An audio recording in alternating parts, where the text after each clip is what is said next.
Assalamualaikum warahmatullahi wabarakatuh. Hari ini tanggal 17 Februari 2024. Jadi dari tanggal berapa kemarin kita pencoblosan 14 Februari ya.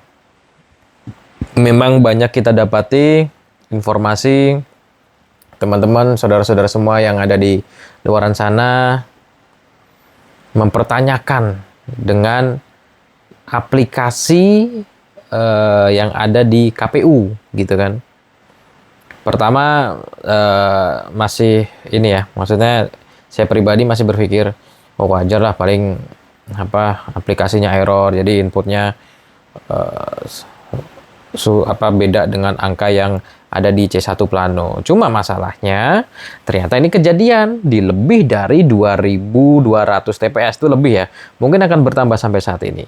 Sampai akhirnya saya kemarin posting di Instagram saya @andiantoni, coba kalian lihat. Responnya Masya Allah. Responnya Masya Allah.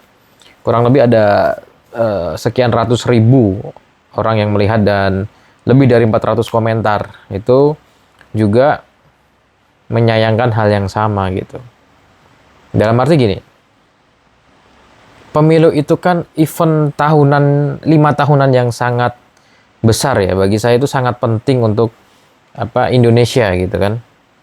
Karena kita akan mencari sosok pemimpin yang akan kita jadikan presiden untuk membuat Indonesia itu jauh lebih baik dari sebelumnya. Dan saya yakin aplikasi yang dibuat oleh KPU itu sebetulnya sudah diuji coba gitu. Pasti sudah diuji coba dan pasti juga sudah di tes kelayakannya seperti apa. Dan uji cobanya pasti juga nggak cuma sekali, pasti berkali-kali. Tapi masalahnya di sini pertanyaannya adalah kenapa angkanya bisa berubah dengan apa yang diupload oleh C1. Misalkan karena penulisan salah contohnya. Penulisan salah di C1 tapi waktu di scan munculnya angkanya berbeda.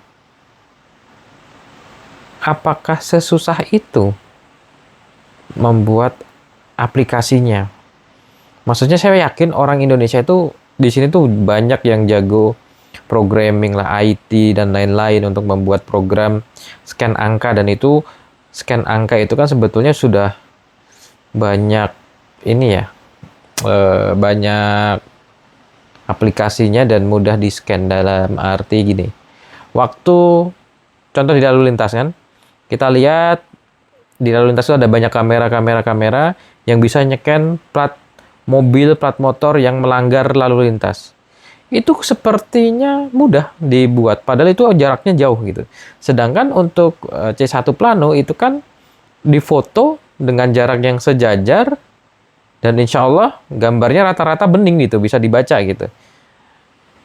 Ada dua opsi kan scan-nya kalau nggak salah, yang satu scan angkanya yang ditulis manual bentuk kotak-kotak, atau yang dibuletin gitu, yang dilingkarin kayak kita waktu ujian nasional lah. Itu kan aplikasi yang memang sebelumnya sudah ada gitu. Tapi kenapa ini banyak angka yang berubah? Dan masalahnya angka yang berubah itu terjadi di semua paslon ya pastinya. Di 1, 2, 3 pasti ada. Saya yakin itu. Tapi hampir rata-rata kenapa yang nomor itu gitu, yang banyak gitu loh. Kenapa jatuhnya di nomor itu gitu kan?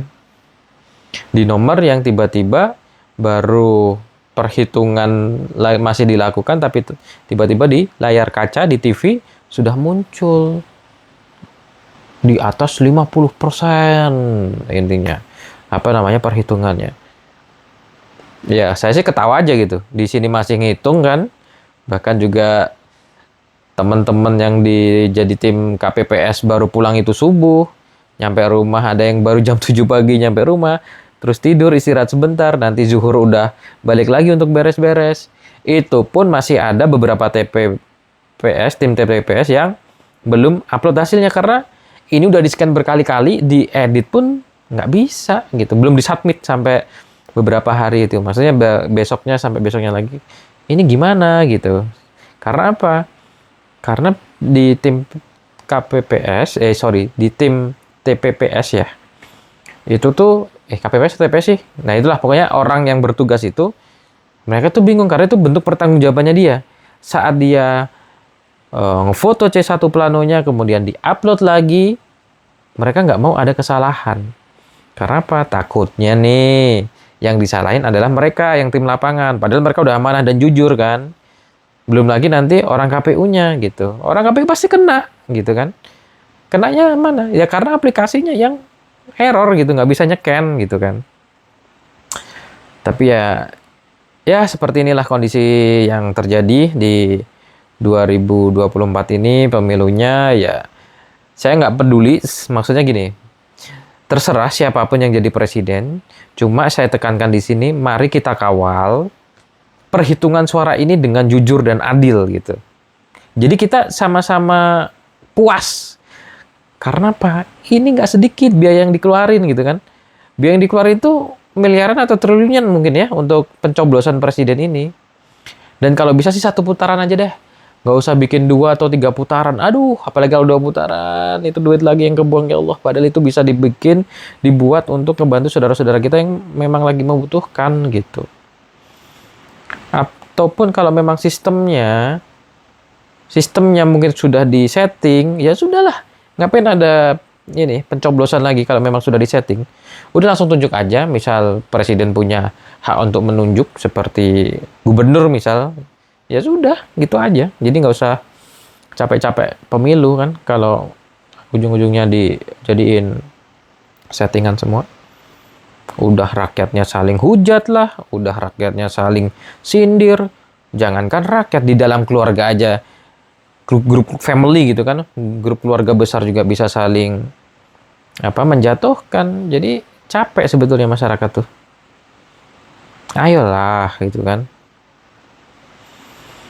Allahu Akbar, la haula wala quwwata illa billah. Ya semoga Allah menjaga negara Indonesia kita dan siapapun presidennya. Insya Allah itu sudah final dan itu sudah qadarullah, sudah ketentuan Allah insya Allah.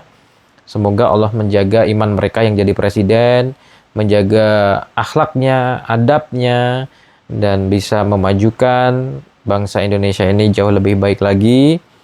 Dan harapan saya pribadi semoga tidak ada lagi kecurangan-kecurangan yang terjadi dan bangsa Indonesia, masyarakat pada umumnya bisa kembali lagi akur. Karena saya sudah capek melihat pertengkaran di dunia sosial media ini. Jadi ya saya bisa berharap semoga kalian diberikan kekuatan untuk menghadapi 5 tahun ke depan. Oh iya ya, kan tiap presiden punya janji masing-masing. Yang paling saya ingat yang nomor 2 tuh, janjiin makan dan minum tiap hari guys. Cuma masalahnya itu belum dijelasin kapan dimulainya, apakah bisa serentak, kemudian dananya dari mana, diambil dari mana. Ya Allah alam, kita lihat Indonesia 5 tahun ke depan seperti apa. Kalau kalian pilih nomor berapa sih? Silakan kalian komentar, pilih nomor berapa. Cukup angka saja, tak perlu ada komentar lain, cukup isi angka aja, 1, 2, atau 3, tanpa ada komentar lain. Jadi kita mau lihat nih, yang ada di bawah sini, coblos nomor berapa. Gitu. Ingat, hanya angka saja, tanpa ada komentar apapun. Saya cuma mau lihat angkanya aja. Barakallahu fikum, sehat selalu untuk Indonesia, sehat selalu untuk kalian yang ada di rumah, salam untuk keluarga yang ada di rumah. Jangan sampai pemilu ini justru malah menjauhkan kita di keluarga kita sendiri. Yang di atas sana sudah sudah fine-fine aja. Jangan sampai di keluarga kita jadi korban akibat demokrasi.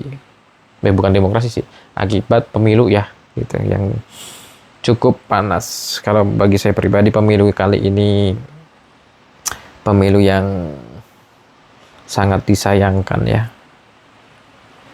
sangat disayangkan. Oke, itu saja dari saya. Assalamualaikum warahmatullahi wabarakatuh. Jangan lupa semangat untuk Indonesia merdeka.